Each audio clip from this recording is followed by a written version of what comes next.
What's up, you guys? Zombie here, bringing you another edition of Wrestling News, where I bring you the news and wrestling that you might have missed this past week.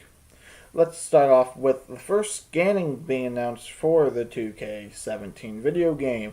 Medusa was scanned this year. Amazing news. I got some kind of sad news I kind of want to bring up first. Just to get it out of the way, Blackjack Mulligan passed away this week. Blackjack, of course, member of the Hall of Fame. He'll be missed dearly. WrestleMania was confirmed to be Brie's retirement match, and they wanted to keep it secret for a storyline for Total Divas. That didn't work out too well when Brie went and announced it over Twitter, and then she also came out and said that her and Daniel are wanting to start a family now, so she has to put her career on hold currently. We wish the best for Brie, and maybe one day we'll see her back. Cena, who we see at Mania, will not be fully clear until mid-May or June, maybe even later, maybe into July. That's a big setback. People were expecting to see Cena back the night after Mania. Did not happen. The night after Mania, though, Undertaker was still backstage at Raw. They still trying to angle him in for post-WrestleMania.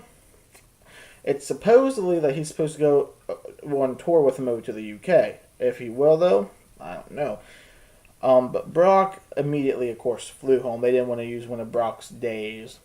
Raw viewership was actually up under the control of Shane McMahon this week on Raw. WWE.com says 95% of people said that Shane did a great job. Seth Rollins was announced to be in a movie. Yes, it's called Temple from WWE Studios. I'm kind of looking forward to it. Johnny Mole, interested in buying WWE, but Vince has no potential in discussing anything about selling the company, so don't worry. Vicky Guerrero was spotted at SmackDown this week. Are they really trying to push the envelope to get a brand split? Because Vicky would be the one, to run something. Shaq said that he would face the Big Show at WrestleMania 23 and put him through a tape 33. I fail. And put him through a table. Cody reveals at age 40 he wants to retire and never look back in the wrestling company again. Could this be because of him not having his father around anymore? Or just the way that the company's changing? Former WWE star Renee Dupree hits WWE with a lawsuit over using his likeliness and his name on the network without permission. People in the 80s and 90s and stuff that weren't around to sign the newer contracts when the network's around, they feel like some of their material should not be used, especially if they're not on good terms with the company. Some news regarding Randy Orton. I know everyone's been waiting. When's Orton going to come back? When's Orton going to come back? Everyone thought that Mania would be the spot. Orton came out and said that they had to refix his shoulder. If you do not remember, when Orton was younger, when he first got into the company, he tore his shoulder pretty much to shreds and had to get it completely fixed. He tore that again.